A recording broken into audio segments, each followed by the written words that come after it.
बिस्मिल्लाहिर्रहमानिर्रहीम। नाज़रीन अस्सलाम वालेकुम। मैं आपको मेज़बान साबिर शाकिर वफाकी दारुल हुकूम इस्लामाबाद से कुछ ताज़ा तरीन खबरें हैं। कौमी बजट पेश कर दिया गया जी। नई हुकूमत ने, शहबाज शरीफ साहब की हुकूमत और नई कंपनी, पहला बजट उन्होंने पेश किया मुफ्ता इस्माइल साहब ने, और उसमें काफ़ी टैक्स वैक्स तो लगा ही दिए गए हैं, और कुछ लग्जरी आइटम पे, कुछ नॉन लग्जरी आइटम पे, और रिलीफ तो इसमें क्या मिलना था, क्योंकि ये बताया गया था कि कौमी खजाना खाली है, जबकि सादी सर्वे कह रहा है कि कौमी खजाना खाली नहीं बल्कि बहुत बेहतरीन जा रहा था और मईशत बेहतरीन हो रही थी। और ये जो ज़र मुबादला के ज़खायर यकदम गिरे हैं, ये दौलत कहाँ गई, ये डॉलर्स कहाँ गए, ये सब कुछ हुआ क्या है, ये चीज़ें हो रही हैं। और साथ ही साथ ख़ास तौर पे पाकिस्तान तहरीक इंसाफ को दबाने के लिए, खौफज़दा करने के लिए उनके वर्कर्स को और उनके रहनुमाओं को सख्त तरीन इक़दाम उठाए जा रहे हैं। और उसकी वजह यह है कि इमरान खान साहब जो हैं वो इसी महीने एक बहुत बड़े लॉन्ग मार्च की कॉल देने वाले हैं। उनकी तैयारियां की जा रही हैं भरपूर किस्म की, और इंतज़ार किया जा रहा है बजट की मंजूरी का, क्योंकि बजट की मंजूरी तक किसी किस्म का कोई प्रॉब्लम खड़ा नहीं करना चाहते वो। और इस दौरान मुस्लिम लीग नवाज जो है वो भी कोशिश कर रही है कि पाकिस्तान तहरीक इंसाफ के साथ बैठे और मिल बैठ के कोई आम इंतखाबात के लिए राह निकाली जाए। लेकिन इंडिकेशंस कुछ और हैं, दर पर्दा मामला कुछ और हैं। बज़ाहिर वो कह रहे हैं जी आएँ हमारे साथ बैठें, मुज़ाकरात करें और नए इंतखाबात अक्टूबर में करवाने हैं या उससे आगे करवाने हैं तो बातचीत की जाए, लेकिन हकीकत में इसके बिल्कुल बरक्स है सूरत हाल, और इंतखाबात के करवाने का कोई इरादा नहीं सिवाय इसके कि एंगेज किया जाए। पैरेलल जो काम कर रहे हैं, वारंट गिरफ्तारी हासिल किए गए हैं, और वो भी इंसदादे दहशतगर्दी की अदालतों से। ऑलमोस्ट जो इमरान खान साहब की और उस्मान बुज़दार साहब की काबीना थी और पीटीआई के जो मुतहर्रिक तरीन लोग थे, उनके वारंट गिरफ्तारी, इब्तदाई तौर पर 17 वारंट गिरफ्तारी हासिल किए गए हैं। उनमें हमाद अजहर साहब हैं, यासिर गिलानी साहब हैं, शफकत महमूद साहब हैं, मियां महमूद रशीद साहब हैं, एजाज चौधरी साहब हैं, और तो और यास्मीन अरशद साहिबा हैं, अंदलीब अब्बास हैं, ये सब के सब हैं। अब यास्मीन अरशद साहबा जो कैंसर की पेशेंट और कितनी मुश्किल से, इंतहाई सॉफ्ट स्पोकन, और उन्होंने कितना बड़ा एहसान किया हुआ है। जब नवाज शरीफ साहब के प्लेटलेट्स गिरे थे तो उन्होंने उसको मेडिकल पॉइंट ऑफ व्यू से एक डॉक्टर के तौर पे देखा था नवाज शरीफ साहब को, और उन्होंने उसमें कोई पॉलिटिकल एंगलिंग नहीं की थी, और इंसानी हमदर्दी की बुनियाद पर उन्होंने शक भी नहीं किया था। और उनको नवाज शरीफ साहब के इस वक्त बाहर हैं, तो उसमें यास्मीन अरशद साहिबा वजीर सेहत थी उस वक्त। तो ये हुआ था, लेकिन वो कहते हैं कि जिस पे एहसान करें उनके शर और फसाद से भी बचें, तो वो जारी कर दिए गए हैं।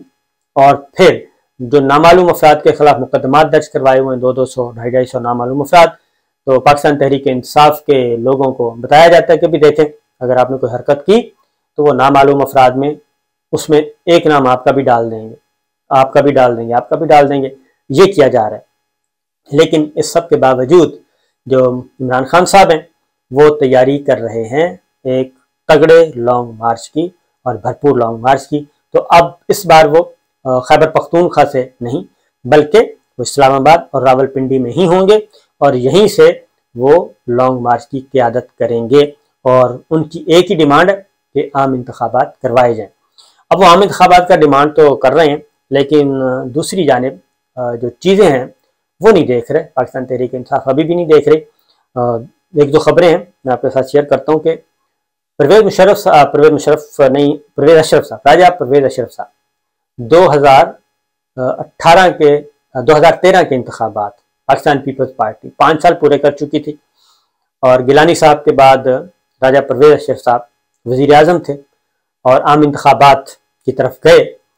तो आम इंतखाबात की तरफ जाने से पहले जो आखिरी बजट इन्होंने पेश किया था, उसमें पाकिस्तान पीपल्स पार्टी ने जो टिकट होल्डर्स थे पीपल्स पार्टी के, उनको ऑलमोस्ट करोड़ों रुपया, मैं अब गलत फिगर न निकल जाए, कुछ हलकों में 100 करोड़ भी, यानी कि 1 करोड़ रुपए के तरक्याती फंड्स जारी किए गए थे, और शायद इससे भी ज़्यादा, और कुछ हलकों में तो इससे भी ज़्यादा थे, खासतौर पे जो इनके अपने हलके थे तगड़े लोगों के। तो ये काम किया गया था।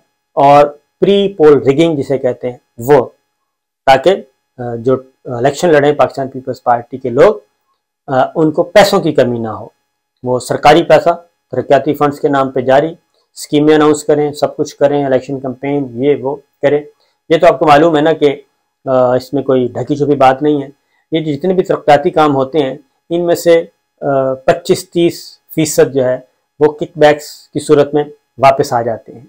तो लिहाजा वो भी ये सारे क्वेश्चन रखे हुए थे, पूरी तैयारी के साथ गए थे, लेकिन कामयाबी ना हो सकी और वो 2013 का इलेक्शन मुस्लिम लीग नवाज जीत गई थी और पाकिस्तान पीपल्स पार्टी नंबर 2 पे आई और फिर पाकिस्तान तहरीक इंसाफ थी। तो ये हुआ था सिलसिला।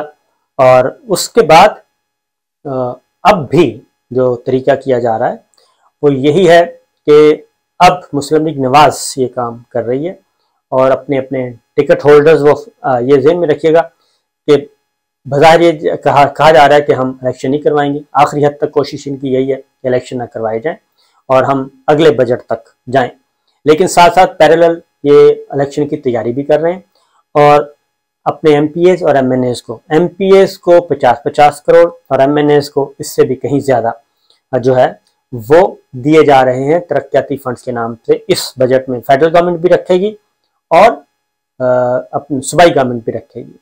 और ये जो जरदारी साहब सोच रहे हैं कि पंजाब में उनको कुछ मिलेगा या इस तरह का काम, तो मेरा नहीं ख्याल कि मुस्लिम लीग नवाज उनको पंजाब में एंट्रेंस के लिए तैयार होगी और उनकी एंट्री करवाएगी। पॉलिटिकली बहुत मुश्किल है। यही काम सिंध में होगा और पाकिस्तान पीपल्स पार्टी, तो ये एक पैरेलल काम हो चुका है।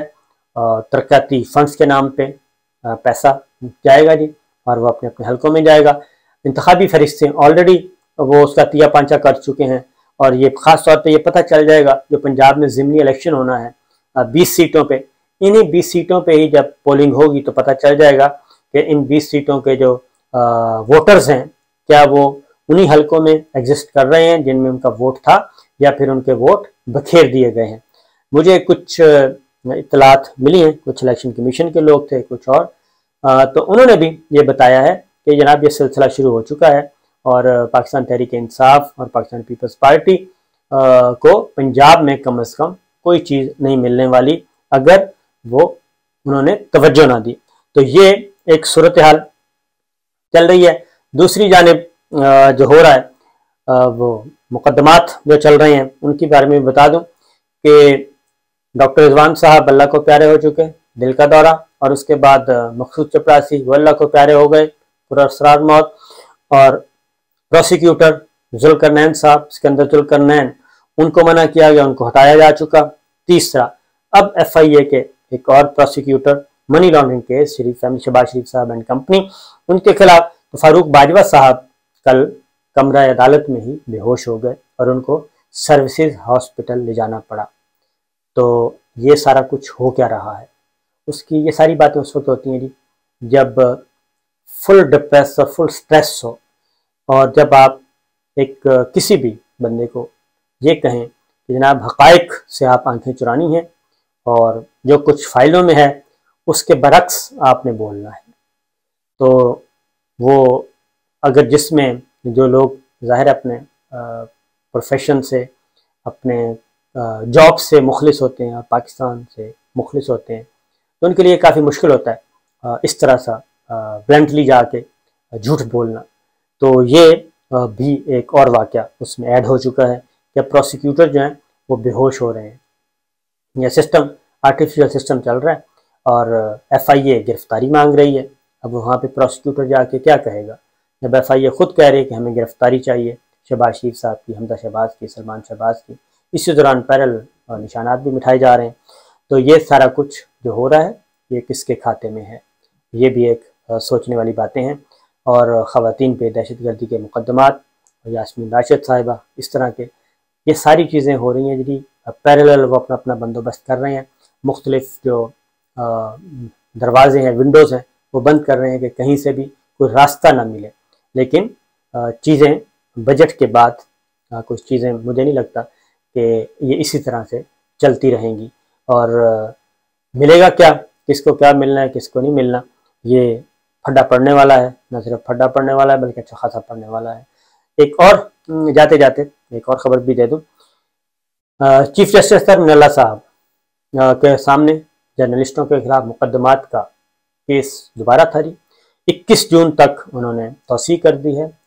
समी इब्राहिम साहब, अर्शद शरीफ साहब, इमरान रियाज साहब, इनके मुकदमात थे और समी इब्राहिम साहब की जो प्रोसीडिंग थी वो बड़ी मज़े की थी, बड़ी दिलचस्प थी और सैल्यूट करना चाहिए chief justice Islamabad high court justice सर नल्ला साहब को कि उन्होंने मुख्तलिफ सवालात किए, क्योंकि समी इब्राहिम साहब ने कुछ सवालात उठाए थे जनरल बाजवा साहब की तरफ, आर्मी चीफ की तरफ, कि ये जो कुछ हुआ है इस पर कुछ सवालात बनते हैं ये प्लांटेड तहरीक एतमाद के नतीजे में। तो वो उन्होंने एक अपना यूट्यूब पे बैठ के बात कर दी थी और उसके बाद अपने टीवी पे भी बात की थी। लेकिन उसके बाद हुआ ये कि एफआईए ने उनके खिलाफ एक कंप्लेंट आ गई और वही तो जनाब आपने इश्तियाल पैदा करने की कोशिश की है फ़ौज में और फ़ौजी क़यादत के दरमियान, और ये बहुत ही ख़तरनाक काम किया है। इस्लामाबाद हाई कोर्ट से रुजू किया था, तो इस्लामाबाद हाई कोर्ट वाज़ेह तौर पर PFUD और सहाफ़ती तंजीमें भी दरमियान में आ चुकी हैं, वो भी अपीयर होती हैं। तो इस्लामाबाद हाई कोर्ट ने यह कहा था कि सहाफ़ियों से मुताल्लिक जितने भी वो पेशा वराना अमूर अंजाम देते हैं उसमें कोई कंप्लेंट आए तो आप PFUD और सहाफ़ती तंजीमों को भी साथ रखा करें।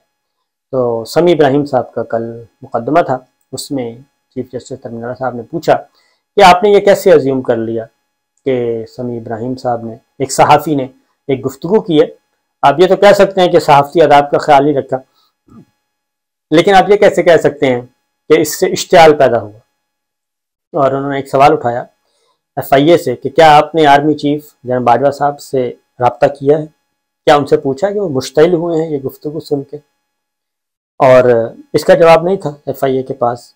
तो उन्होंने कहा अगर वो मुश्तइल नहीं हुए और आपने पूछा ही नहीं तो FIA खुद कैसे ये कह सकती है कि मुश्तइल हो गए हैं, इश्तियाल पैदा हो गया है। तो लिहाजा वो बताना चाह रहे थे चीफ जस्टिस साहब के ज़रा अपने इख्तियारात को इस्तेमाल करें अपनी हदूद क़यूद में रहते हुए और बिला वजह सहाफ़ियों को तंग ना किया जाए उनके पेशा वराना उमूर पे। और फिर समी इब्राहिम साहब ने बताया भी कि हमने तो अपना पूरा मुकदमा जो है अपना स्टेटमेंट तहरीरी बयान भी दाखिल करवा दिया, उनके एडवोकेट भी सिराज आमिर अब्बास साहब और दीगर उन्होंने भी अदालत को बताया। और अब FIA को किस चीज़ की ज़रूरत थी, हालांकि FIA ने क्या SOPs और क्या प्रोसीजर किया था वो मैं इंशाल्लाह अगली वीडियो में बताऊंगा।